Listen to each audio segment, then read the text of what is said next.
Imagine being a complete sick and twisted asswipe of a human being that murders people, and then you get completely haunted by the very victim or victims that you have murdered. Best karma ever. Today I'm going to be talking about 5 serial killers that killed people, and these people came back to haunt them. And this caused them to confess to the very crime that they did, because these ghosts were not going to go away until they did. Hello and welcome back, or welcome to my channel. If you don't know what's going on here, well, I'm certainly not going to tell you. The lefties are losing it over a jeans ad now with Sydney Sweeney in it saying that she's got good genes. It's labelled racist now, apparently. You know, I'm really just sick of this world. But I am a horror artist and I like to draw what I talk about in these videos. I like scary facts, true crimes, anything to do with the paranormal, aliens, conspiracies, and I like to draw. So what I do is I will take a case, I will put it in the video, and I will draw something inspired by that case or cases, depending on how many's in the video, and hopefully bring you a unique experience doing so. Now, if you want to support me, I do have a Redbox store. I've got all my prints over there, and I do have an Etsy store where I make felt toy patterns. If you are a creative person, you can go across there, download one, make a toy yourself. You can give it to a kid, you can make it for yourself. I've got horror movie characters on there, I've got other shit. Just go across and have a look. I also have a sick, twisted, munted colouring in book that I created with AI to help me design the shit that's in my brain to come out onto paper. You can go across and you can purchase that. All the links are down in the description below. Now, with that being said, let's get on with the video and let's get on with the drawing. Mark Bridges, former abattoir worker and convicted pedo, kidnapped 5-year-old April Jones in October of 2012. He murdered her and dumped her body in Machynlleth, Powys, Wales. April had mild cerebral palsy and needed medication. He tried to convince authorities that he accidentally ran over her as he was drunk and she ran out in front of him, but this was not the case. April was playing with her friends at a home not far from hers when she walked over to Mark's Land Rover and got in. There was allegedly April's blood found in Mark's home and bone fragments in the fireplace. He said he disposed of her body in a river, but unfortunately her body has never been found. Mark stressed that he had not sexually assaulted her, but no one believes him, and neither do I. Police believed that she was taken to Mark's home, assaulted. He then dismembered her body as he was experienced in the abattoir, and her body parts scattered in different places around Wales, or even burnt in his fireplace to get rid of evidence, as I mentioned before. Mark's laptop was full of child exploits, which was disgusting because he has 6 children to 4 different women. His life had broken down and he had split from partner Vicky Fenner, but this is no excuse to do what he did. Mark was arrested and convicted of April's murder in 2013 and serves life in prison. This is where he was haunted by the ghost of his victim. Each night, Mark is visited by 2 ghosts, an unidentified man ghost that brings April's ghost to him. When he talked to someone about it, it made him visibly upset by the visions. It tortures him each time she visits, and I hope it keeps tormenting him for the rest of his life. Mark is now 59 years old and has been attacked twice in jail. He deserves everything he gets and should tell authorities where her body really is for closure to the family.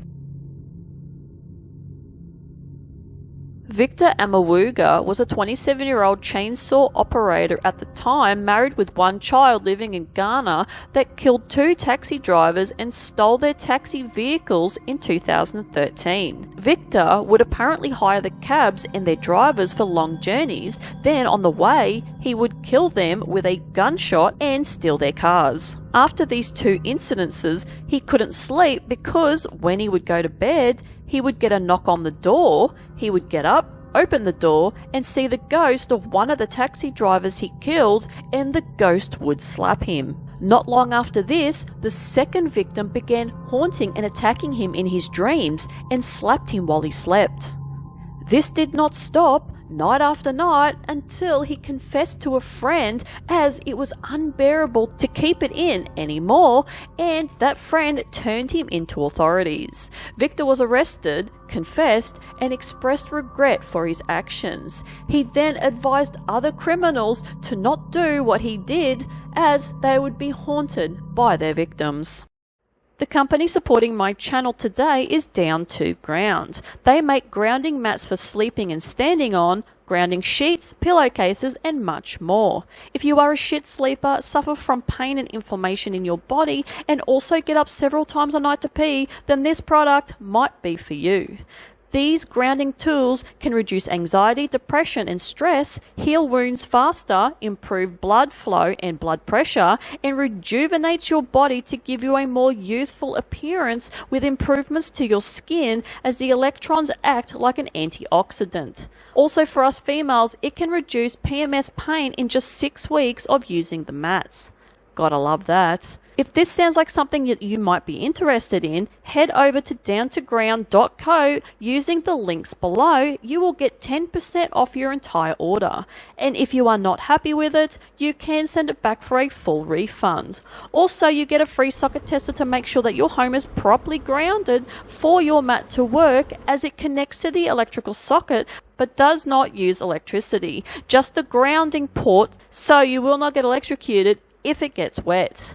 It's natural, safe, and replicates the ions from the ground outside, which your body absorbs when you walk around barefoot. Enough about that, let's get back into the video. 19-year-old John Nkuna from South Africa kidnapped Bob Royal Balui on the 25th of July 2002 with 2 friends. One was 23 years old and the other one was 16 years old. They tied Bob up and they beat him. They then doused him with petrol and set him on fire.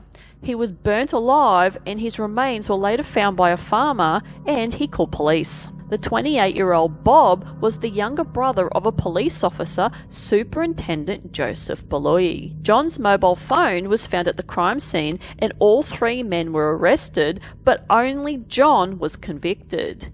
He even tried to evade charges by fleeing to another city, but this is where things got scary for John. When brought in for questioning, John admitted everything because he was being haunted by Bob.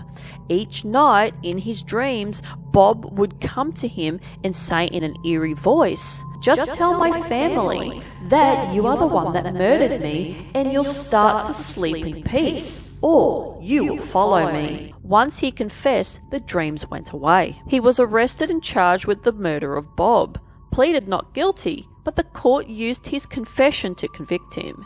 He was sentenced to 15 years in prison. A Californian man named Terry Childs was a serial killer and grew up spending a lot of time in jail, as he would commit crimes such as robbery and other petty crimes. By 1985, Terry was known in his local area as a no-hoping, jobless druggo with signs of mental illness. In 1987, he shot and killed a 17-year-old girl named Lois Segala. He shot her 15 times with a 9mm Luger and then dumped her body in Scotts Valley, Santa Cruz. He was convicted of murder and sentenced to jail for 41 years, but while he was in jail, things started getting weird for Terry. He started confessing to more murders because the victims started to haunt him and visit him in his jail cell each night. One of those victims was Linda Ann Jovovic. Terry killed her in 1979, and she was haunting him until he confessed. Once he confessed to her murder, her ghost disappeared. Then Terry admitted to 11 more killings of women between 1979 and 1985. In 2016, he admitted to 2 more murders in Aptos, Joan Leslie Mack, and Christopher Hall, and he got a life sentence. Terry died in jail on the 11th of February 2023 at the age of 67. This one doesn't tie into the rest with the murderer being haunted, but this involves people around the victim she knew being possessed by her. In 1977, a Filipino woman named Teresita Bassa was brutally murdered. She was a 47-year-old respiratory therapist at Edgewater Hospital and was found naked with stab wounds to her chest and set alight underneath a burning mattress in an apartment on the 15th floor in Chicago. After the police tried to find out who did this for 6 months, it looked like it was going to turn into a cold case. But a weird thing happened. A woman who worked with Teresita named Remy was getting possessed by Teresita. Remy would get into trances and speak in Teresa's native tongue, which she was familiar with because Remy was Filipino too, but apparently she rarely spoke in it. Remy's husband, Jose Chua, who was a surgeon at the same hospital, witnessed his wife being possessed by Teresita. Remy would say to him, "Doctor, I need your help. The man who killed me is still at large." She wanted someone to help her solve her own murder, it appeared. Jose and Remy called the detectives working on the case, Detective Joseph Stakula and Lee Eplin, so they could tell them what messages Teresita was giving through Remy, which, surprisingly, they took seriously. Jose said that while Teresita had possessed Remy, she said that she was killed by a man named Allan Showery who came over and repaired her TV, but instead killed her and stole her jewelry. Allan Showery actually worked at the same hospital and was a respiratory technician that worked alongside Remy and Teresita. He was going through financial trouble and Teresita was helping him out by paying him to come over and do odd jobs for money.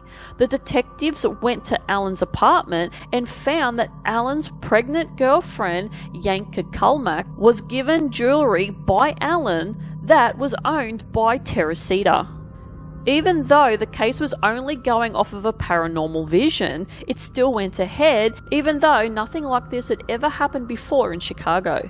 Allan was arrested and he did admit to the murder as he had the possession of Teresita's pendant and pearl earrings. He was sentenced to 14 years for murder, arson and robbery, but was let out in 1983, just 6 years after Teresita's death.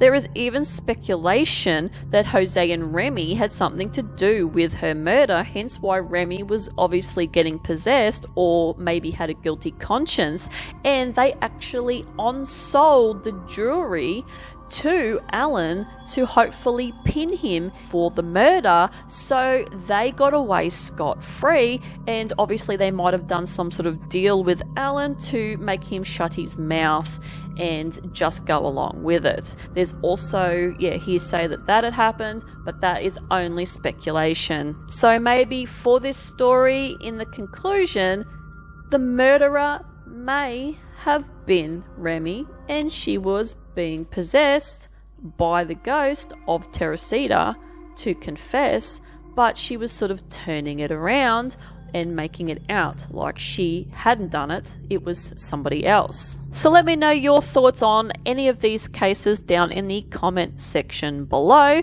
Do you believe that this really did happen, or do you think that it's just guilty minds conjuring up visions so they basically confess to what they have done? They might not necessarily be seeing ghosts, but it's just their subconscious coming out and maybe giving them a hallucination because of how strong their guilt is.